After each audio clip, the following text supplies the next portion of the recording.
Matag higayon nga mahuman tag ampo, mahuman tag simba, naay kalinaw, naay kahupayan nga gibati sa atong kaugalingon because ang Ginoo may alsa uban kanato sa atong mga kabugat kalisdanan sa kinabuhi.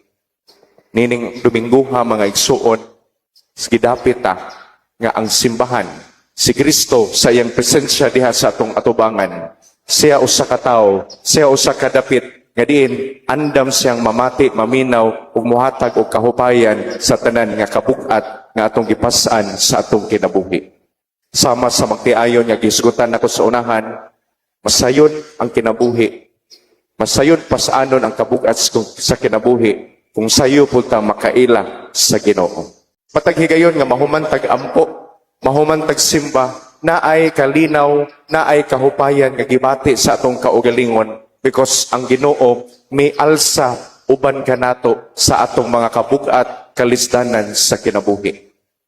Nining Domingguha mga igsuon, gidapit nga ang simbahan, si Kristo sa iyang presensya diha sa atong atubangan, siya usa ka tawo, siya usa ka dapit, nga diin andam siyang mamati, maminaw ug muhatag og kahupayan sa tanan nga kabugat nga atong gipas-an sa atong kinabuhi.